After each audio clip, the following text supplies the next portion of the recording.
So morning pages didn't make me more creative. It did not fix my morning routine. It did not make me a better person. What it did was show that I've been lying to myself a whole hell of a lot. You've probably heard of morning pages. Maybe you've tried them, maybe you started, hated them, quit, and told yourself you are just not a journaling person. Because same. And I want to tell you something that nobody told me before I started. And it's kind of the whole point of morning pages. I think most of us find morning pages because we're looking to become a more creative person. We're looking for something that's going to make us feel enough, fix us, make us a better version of ourselves. We often wonder, does Artist Way actually even work? Is there a point to all of this journaling? And we've tried literally everything. I downloaded every habit tracker. I grabbed every productivity book that I could. I consumed personal development like it was my full-time job. I wanted to feel like I was finally doing life right. Like there's even a way to do life right. I felt like morning pages though could be that. It seems so simple. 3 pages, longhand, get all of the junk out of your mind and onto a piece of paper. It just felt so simple. So surely this was the thing. Oh, how I was wrong in the beginning because I hated them. I sat down that first week and I wrote the most boring, whiny, repetitive garbage I have ever put on paper. I complained about being tired. I complained about complaining. I wrote, I don't know what to write at least 17 times. This was not the creative awakening that I thought I was going to get. But I needed this to work. So I kept going. Not perfectly. I would stumble and start again, but I always came back. Not because I loved it, because I really didn't love it, but because I needed this to work. And I found a couple rituals that worked perfectly for me.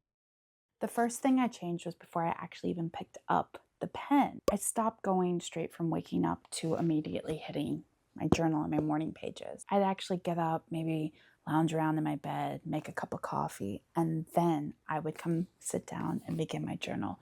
It allowed me to be a little bit more grounded, a little bit more prepared to start writing. The second thing I did, and this is what really changed the game for me, was I asked real questions of myself, not rhetorical ones, but why was I feeling like this? What am I trying to avoid? What patterns do I keep seeing emerging constantly? That's when the pages stopped being less of a brain dump and more of a space where I actually got to figure things out about myself. And tip number 3, a little bit of the most controversial one. I don't actually write a full 3 pages most days. I know, shocking. But what I really do is just write till I find clarity, until I get to a good stopping point. To me, the number was never the point. Clarity was. Something I want to mention about morning pages is, God, I wanted them to fix things, to make everything make sense, to just fix my morning routine, make me a more creative person, like really catapult me into creativity. And they don't. They really don't. And I think that's something important, is that morning pages don't really fix you or make you. What they do is let you stop lying to yourself.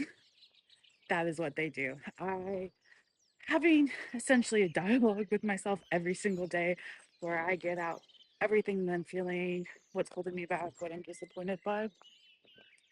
Being able to do that, have that conversation, allowed me to kind of stop lying to myself.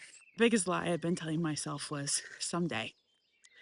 And we all know that someday is the only 2 things you're guaranteed in life are coming into it and coming out of it.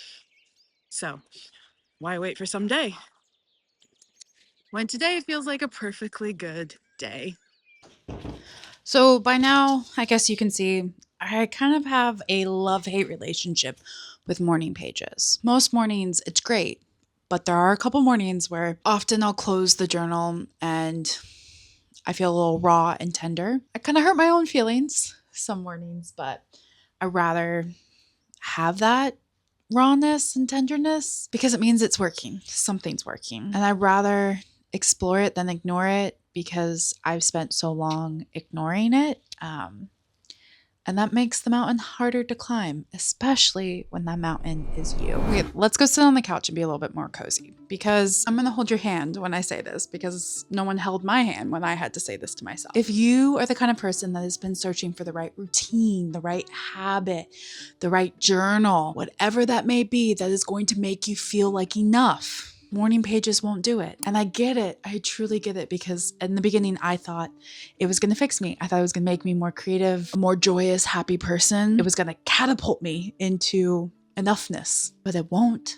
But that isn't reason for you to not do them, because they might do something better than fixing you. They might introduce you to a version of yourself who's been waiting, version of you that is on that other side of the mountain, that is you, and is cheering you along and telling you you can do this. Could be you, the one with the dreams that you keep deferring for someday. Be the one who knows exactly what they want and how to get it, who's just been a little afraid to do it. Whoever is waiting on the other side of the mountain, that is you. They're there cheering you on, and morning pages might just help you get to them a little bit quicker. Don't wait till you have it all together. Don't wait till you feel more optimized or enough. Start today with your journal, one that you already have. You don't need to go out and buy a new one.